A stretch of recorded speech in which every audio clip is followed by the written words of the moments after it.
Halo, selamat pagi pemirsa. Presiden Joko Widodo dalam pidato pelantikannya menekankan pentingnya bangsa Indonesia untuk membangkitkan lagi kejayaannya di laut.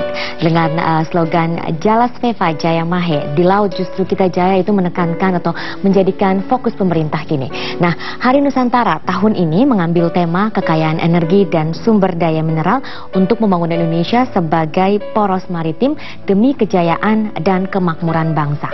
Mengapa tema ini diambil dan apa saja kegiatan di Hari Nusantara? Bersama saya Lucia Saharwi, pagi ini di studio sudah hadir Bapak FX Sutiastoto, Kepala Badan Penelitian dan Pengembangan Energi dan Sumber Daya Mineral, serta Bapak Asrul, Kepala Sekretariat Dewan Kelautan Indonesia. Selamat pagi Pak Toto, Pak Asrul. Pagi. Ya, sebelum kita membahas lebih jauh, mungkin banyak masyarakat yang belum begitu tahu tentang Hari Nusantara ya. Pak Asrul mungkin bisa jelaskan apa itu Hari Nusantara? Baik, jadi pertama, momentum Hari Nusantara ini sebenarnya lahir pada saat Perdana Menteri pada saat itu Pak Juanda Kartawijaya mendeklarasikan namanya Deklarasi Juanda. Tepatnya 13 Desember tahun 1957. Ya. Jadi pada saat itu kemudian kenapa Hari Nusantara pada saat itu dideklarasikan ya kan? Yeah. Deklarasi Juanda. Pada saat itu wilayah kita Indonesia, wilayah perairan kita itu hanya berbatas 3 mil dari perairan pantai di antara pulau-pulau kita. Ya.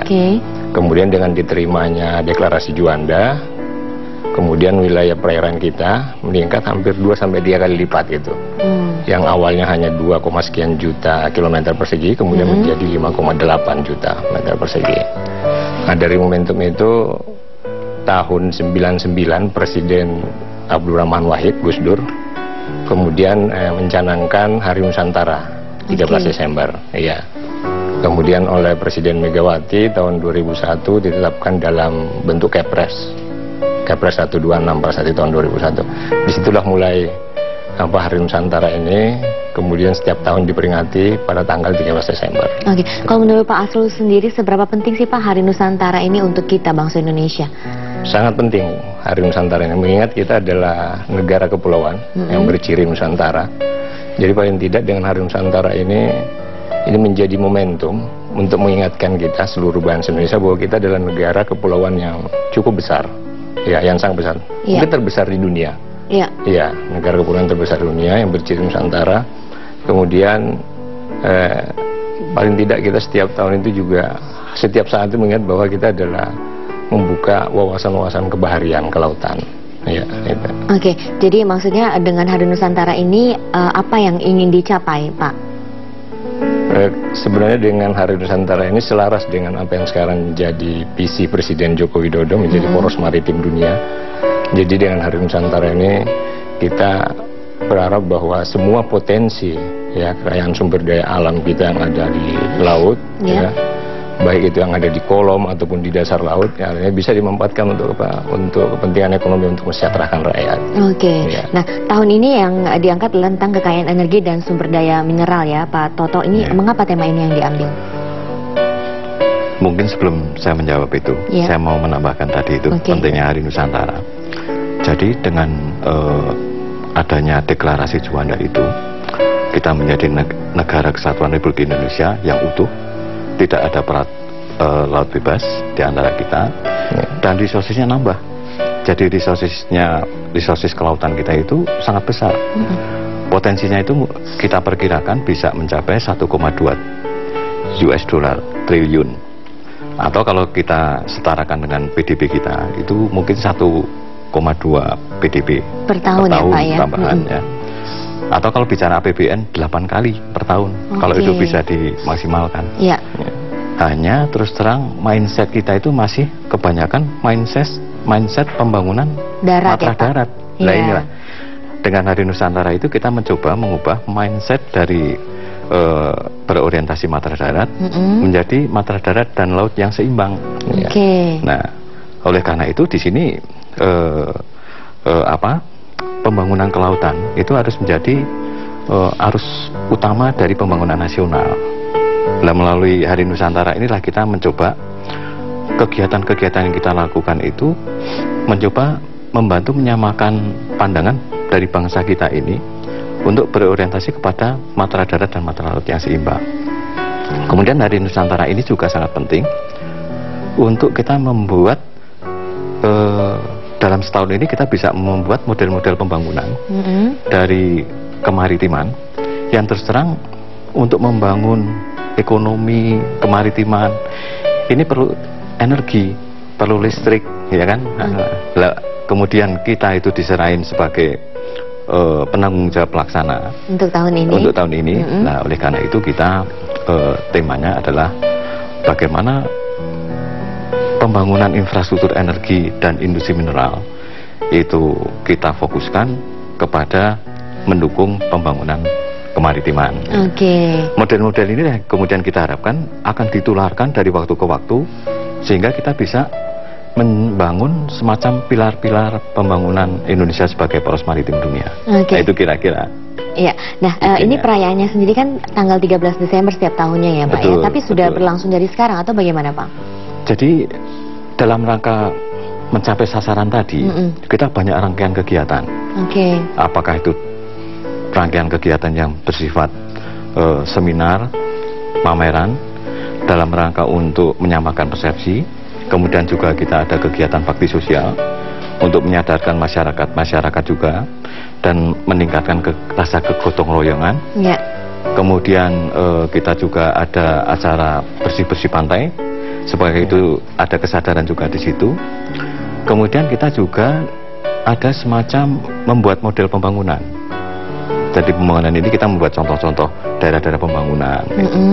Ini yang kemudian kita rangkaikan sehingga kita itu menggaung kegiatan Hari Nusantara, menggaung sehingga pada saat pelaksanaan hari hanya itu ada sesuatu yang bisa terwujudkan di situ gitu. Nah, ini yang kita harapkan. Iya, karena memang sebaiknya kan yang dihindari adalah tidak hanya seremonial saja begitu Pak ya, tapi ada sesuatu yang didapatkan dari situ ya Pak ya. Nah, kemudian untuk agenda yang tidak bersifat seremonial ini mungkin bisa Bapak jelaskan lebih jauh Pak. Jadi kita mencoba membuat contoh pembangunan klaster pembangunan kemaritiman. Ada kita paling tidak ada semacam ada 7 wilayah percontohan. Nah, dari pencontohan wilayah ini yang kemudian kita melihat fokus dari pembangunan kemaritiman dari Kementerian KKP. Tentu saja disitulah perlunya energi, perlunya listrik. Itu yang kita sinergikan. Ini yang kalau memang kemudian dalam pembangunan klaster itu kita pilih adalah kita lihat ada nggak investor-investor yang sudah mulai mencium bahwa ini perspektif. Ternyata ada. Pulau Enggano misalnya, sudah ada investor-investor yang mulai tertarik. Nah, 7 wilayah maritim itu kita bagi ada 3 di wilayah barat, itu Aceh Jaya, kemudian Kuala Tanjung Barat, dan Pulau Enggano. Wilayah tengah itu NTB, NTT, kemudian wilayah timur itu Halmahera Utara dan Minahasa Selatan. Nah mengapa wilayah-wilayah ini yang dipilih kita akan bahas lebih lanjut nanti ya Pak ya. Pemirsa jangan beranjak dulu, kami masih akan kembali dengan pembahasan terkait peringatan Hari Nusantara sesaat lagi.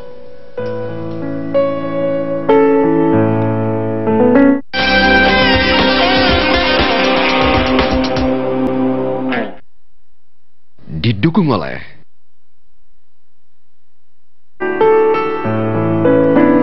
Ya, bagaimana mengangkat kekayaan energi dan sumber daya mineral untuk pembangunan Indonesia sebagai poros maritim dunia, kita masih membahasnya pagi ini terkait dengan peringatan Hari Nusantara. Pak Toto tadi sudah menyebutkan ada 7 wilayah ya yang dijadikan percontohan klaster maritim. Ini mengapa wilayah-wilayah tersebut yang dipilih? Jadi di dalam memilih klaster untuk model pembangunan ini salah satu pertimbangannya adalah Pemdanya tertarik, ada minat juga. Kemudian di wilayah situ sudah ada investor yang mulai tertarik juga. Misalnya untuk Pulau Enggano itu ada investor yang tertarik untuk membangun fasilitas cold storage, terus kemudian industri perikanan, industri makanan, bahkan membangun wisata bahari di situ. Lahannya di sini ini Pulau Enggano itu sekarang listriknya baru dari diesel saja, genset. Inilah perlunya listrik di situ, lah kita mensinkronkan di situ. Dan tentu saja tidak cukup di situ, karena di situ pembangunan itu juga memerlukan infrastruktur. Infrastruktur pelabuhan, jalan, ini yang nanti kita perlu mensinergikan dengan programnya di PU. Kemudian juga perhubungan. Nah, Hari Nusantara ini kita jadikan momentum ini, sinkronisasi. Lah, program kemaritimannya sendiri kan pasti dari KKP. Ngomong apa, nelayan mau dibawa kemana. Lah, untuk membawa ke sana itulah yang kemudian dukungan itu bagaimana. Oleh karena itu di dalam panitia Hari Nusantara ini ada namanya bidang pembangunan. Nah, bidang pembangunan itu tugasnya adalah mengkonsolidasikan, mensinkronkan program-program ini. Nah, dengan kata lain misalnya, ini sedang ada fokus di 7 klaster. Bagaimana PU, bagaimana perhubungan, kemudian bagaimana kegiatan di Kementerian SDM, kita arahkan ke situ. Sehingga ada wujud-wujud pembangunan. Enggano itu kan contoh pulau terluar. Nah, pulau terluar kalau ini berkembang ini kan bisa dijadikan contoh pembangunan ke depan. Jadi maksudnya itu apa, Mbak? Jadi saat ini yang menjadi konsen itu kan apa? Penyediaan infrastruktur dasar seperti listrik, air, ini kan yang sangat terbatas sekali, apalagi di pulau-pulau terluar yang seperti disebutkan tadi Pak Badan. Pembangunan yang dibuat di dalam rangka Hari Nusantara ini itu memang melibatkan semua kementerian lembaga. Jadi program-program dari setiap kementerian lembaga itu masuk secara bersama-sama. Misalkan bisa saja dia di satu lokasi atau satu titik yang sama gitu, tapi bekerja berdasarkan PU kerjakan jalan jembatan misalkan, kemudian dari SDM masuk membangun listriknya, kayak gitu. Nah, pembangunan di 7 wilayah ini sekarang sedang berjalan begitu. Jadi berjalannya itu kita mulai dari studi juga. Jadi kita di bidang pembangunan itu melakukan studi, dan nanti wujudnya adalah mungkin dalam bentuk pre-feasibility study, karena FS itu yang melakukan kan pasti investornya. Nah, dari konsep inilah yang kemudian mulai kita gaungkan bagaimana mensinergikan program-program kementerian. Dan ini sebenarnya merupakan arahan dari Menteri SDM Pak Sudirman Said, agar Hari Nusantara harus benar-benar dijadikan momentum pembangunan yang bersinergi itu loh. Sejauh ini Pak, ada kendala apa Pak dalam pembangunan infrastruktur di klaster maritim ini? Kalau terus terang, ya infrastruktur energinya itu sendiri yang menjadi kendala. Inilah yang mau kita coba pembangunan di tempat-tempat tadi. Kemudian sebagai contoh Enggano. Sebagian besar ini daerahnya terpencil ya Pak ya? Terpencil. Ya kan, Pulau Enggano itu kan sasarannya memang di pulau-pulau kecil terluar. Dan ini menjadi target dari pulau-pulau kecil terluar itu juga kan. Nah, Enggano itu nanti kita bangun membangkit listrik tenaga surya, bisa di situ. Itu potensi anginnya juga cukup baik, sehingga bisa nanti kita kombinasi dengan PLT Bayu. Kemudian di situ arus lautnya cukup baik, Balitbang SDM sudah survei, potensi cukup baik. Jadi dan nanti di dalam klaster ini juga kita membuat semacam model smart grid, smart system gitu loh. Jadi sumbernya itu berbagai sumber energi, dan di situ lahannya cukup bisa untuk menanam bahan baku untuk biodiesel juga. Nah, ini.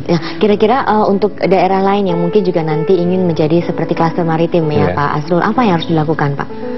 Ya sebenarnya gini, memang seperti tadi sampaikan bahwa harus ada pemerintah daerah juga punya keinginan yang sama dengan kita yang kuat. Jadi sehingga mereka pemerintah daerah itu mau gitu mengusulkan kan untuk program-program kita. Kadang-kadang kan kita program-program ini sifatnya mestinya kan bottom up ya dari bawah ke atas, tapi banyak yang terjadi masih harus dari pusat yang harus intervensi ke daerah gitu. Jadi diperlukan inisiatif pemerintah daerah gitu ya Pak ya. Inisiatif pemerintah daerah gitu.